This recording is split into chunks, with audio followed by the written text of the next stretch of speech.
The Tampa Bay Lightning make a massive splash in the Atlantic Division. I said it, it's an arms race in this division. Oh my God, this is going to be the craziest 2 rounds of the NHL playoffs. There's no doubt about it. And the rich got richer. Tampa Bay makes a very savvy, smart, and amazing acquisition, picking up Brandon Hagel from the Chicago Blackhawks. We're going to get into everything about what this means, what Chicago got back, what it means for Tampa Bay. Hey, Leafs, Bruins, and Florida Panther fans, stay tuned because we're going to talk about all about your teams and what this means to you in the division battle right now. And don't forget that our channel is sponsored by BetUS. 125% deposit bonus for first-time players who want to bet on hockey, sports, or even play casino games. If you're over the age of majority, head over to betus.com. I use it. Smash a bet on today's game. See the NHL odds below. See my homepage below where you get your special exclusive offer and find out who you're going to smash on today. Just remember, you need to be over the age of majority in your state or province, and gambling must be allowed in your state or province. Using code HGS for Hot Garbage Sports or the link below. So first off, what is the deal? The Blackhawks have sent Brandon Hagel, a 23-year-old budding superstar, to the Tampa Bay Lightning along with 2 fourth-round picks in 2022 and 2024 over to the Tampa Bay Lightning in exchange for 2 first-round picks in 2023 and 2024, as well as Boris Katchouk. I'm terrible with names. Boris Katchouk and Taylor Radish. Very familiar with Taylor Radish. Both these players, very simply, are just plug and play, first year depth NHL pieces that spent some time in the AHL or in their mid-20s and can contribute to a rebuilding Blackhawks team.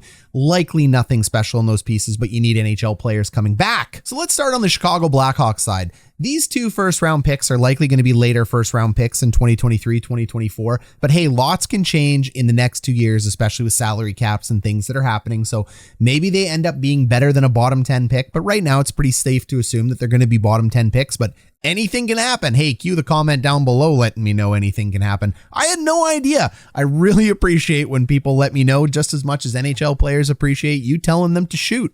Sometimes we just need help. Thank you for telling me to shoot the puck. It really helps.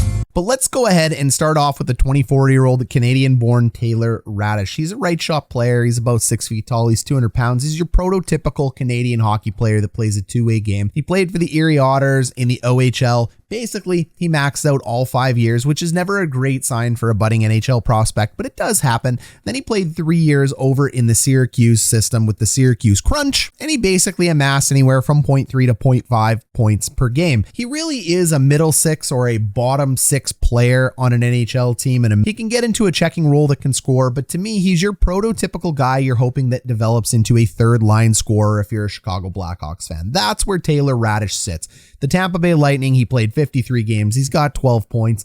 He's a depth piece. When he goes over to Chicago, he'll definitely have a little bit more ice time and a little bit more chance to play valuable minutes for the Blackhawks. So he still may bloom and blossom into something, but I think the best you can hope for Chicago is a third line scoring player. And when we say third line scoring, third line scorers typically score between 25 and 35 points in a year. It's not massive, but it definitely helps your team win. And hey, why am I telling you this, Blackhawk fans? You won 3 Stanley Cups on amazing depth. You know what you're doing. Now, Boris Katchouk is also a Canadian. He's 23 years old. He's 1 year younger, maybe 6 months roughly than Taylor Radish, but almost the exact same profile. 5 years in the OHL, 4 years in Syracuse. It's crazy they both came from Syracuse, right? Together? No, it's not. And he's played 38 games for the Tampa Bay Lightning at this point. He's got 25 penalty minutes and he's got 6 points. So he's not really a point producing guy.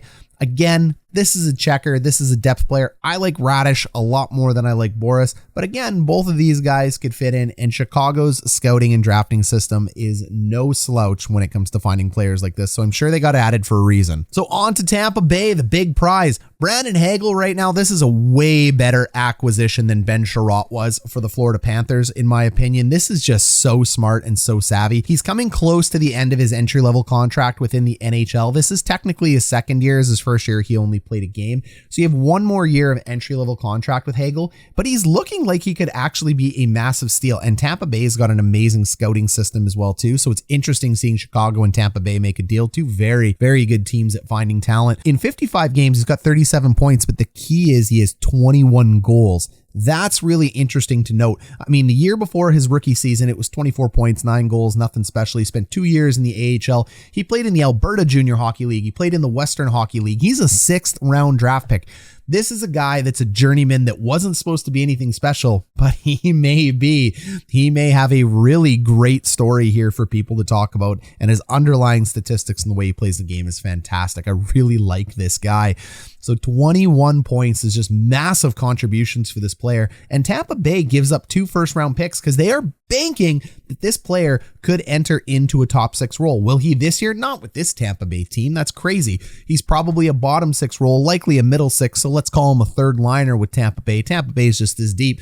But this is a guy that at this age could absolutely walk in and be the next Tyler Johnson, Andre Palat for Tampa Bay, where you're like, again, they found this guy who was a 6th round pick from a trade and he's a superstar. Of course he is. Add him to the list of growing names that are extreme talents that shouldn't be in Tampa Bay, but they are because they have a very wise system. It's not just Stevie Y, wise Y. It is the Tampa Bay system as a whole. Stevie Y was very important at building this team, but hey, Tampa Bay swings and he hits another home run with this player. So 2 first-round picks for a guy that's got 21 goals already in 56 games, is 23 years old and has room to grow. Yeah, give me that every day. Brandon Hagel's underlying statistics are incredible as well too. Look at his goals above replacement. That's disgusting. 13.3. This is a hyper-productive player, but that's what happens when you score 21 goals in 56 games. He spends about 17 and a half minutes per game on the ice, which is pretty solid. There's nothing wrong with that.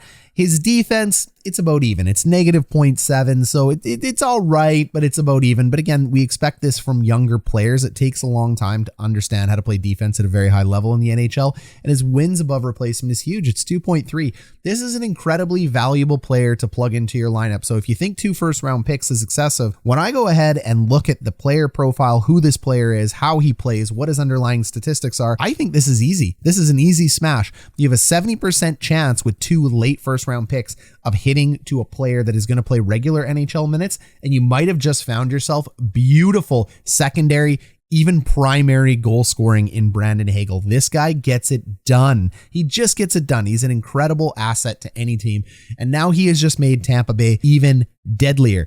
You want to ask my opinion of what this does for Tampa Bay? It skyrockets them right back, no question, into the top. These guys are locked and loaded as the best team in the NHL now. I know I was talking Carolina before. I know I was talking that Florida could go in there before. Nope, it's Tampa Bay until it's not Tampa Bay. The only reason the Tampa Bay Lightning don't win the Stanley Cup this year, Toronto, Boston, and Florida fans, is because they're sick of playing in the playoffs. If they don't show up and play the way they can play because they're tired from 2 Stanley Cups, I can totally understand that. But if they decide it's our time again and they're still hungry for a cup, I don't see how you stop this juggernaut. And the fact that they added Hagel means they are going all in for Stanley Cup 3, and I see why. Even if Claude Giroux ends up going to the Florida Panthers, I still think the Hagel trade and Tampa Bay as a whole is better than Giroux fitting with the Florida Panthers. Hagel's goals above replacement, wins above replacement, and what the Tampa Bay Lightning players do is just so freaking special. Their top 9 is just absolute S-tier mode, God-tier mode. They are Roman Reigns of the NHL. Acknowledge them. Throw up the ones, because I don't know what you do. They got one of the best goalies in the league. Their defensive core has no holes, and their offense just got better. This is scary. So I do think this catapults Tampa Bay to number 1. We'll cover the Giroux trade if it does happen and they end up in Florida. Apparently, he could end up in Colorado. But regardless of where Giroux ends up, he's a big name. I'd rather have Hagel. There's no question. I'd rather have Hagel than Giroux. It does not that I don't think Giroux is an amazing, but a 23-year-old 21 goal scorer that could bud into a massive prospect. Give me this all day, every day. Okay, stay tuned here to Hot Garbage Sports. There'll be more to come on the trades fronts.